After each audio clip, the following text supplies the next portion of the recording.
Hello everyone, this is Shakir again, and in this video we will continue the overview of our last video, and we will go to Bootstrap Made, this website, so we can pick an admin dashboard template.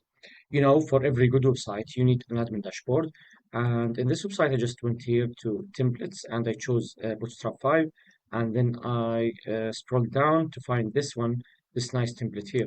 If I go here, you can see that we have a fully functional Bootstrap, but it's only a front end, JavaScript, HTML, and CSS. There is no logic here, so these numbers are just a cliche. These numbers are not real. We want to connect it with our backend. We want to fix it to meet our requirements because we are selling villas, we are promoting villas. So we need to see messages from clients. We need to see form submissions. We need also to see, we need to control the website, the whole website. If I need to add a new image, if I need to remove image, if I need to add new section or remove section, and if I need to add menu item, etc. Everything will be done through this nice dashboard.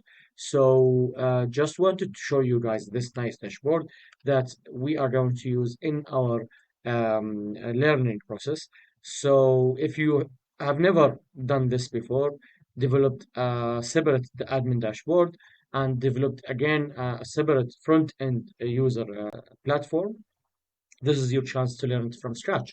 We will make two types of users.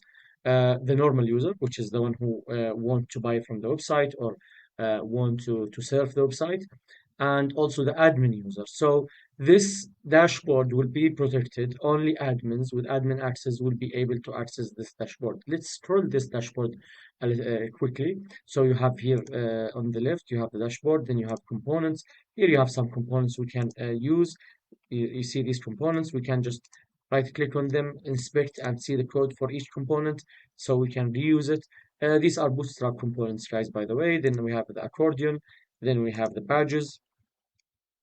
These are all Bootstrap components we can reuse in our project.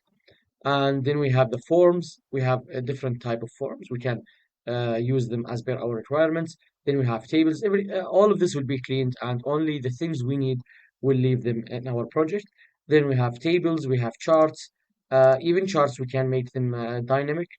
Charts are made with JS and some CSS for styling. Also, we have the icons. We can use any icons from here if we need them. And we have also remix icons, which is different type of icons, and also we have box icons, also different type of icons. Then we have the profile for the admin or for the user if we want to use it. As you can see, we have here Kevin Anderson.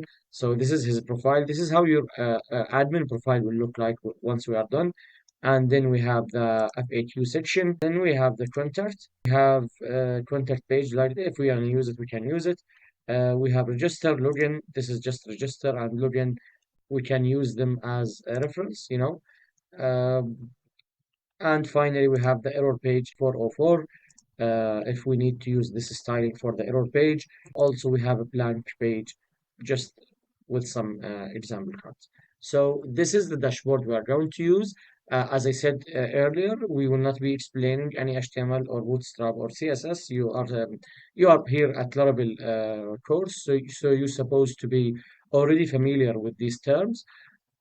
If you want to join us in this journey and learn with us Laravel from scratch, please subscribe to my channel and wait for my new and upcoming videos. See you in the next videos.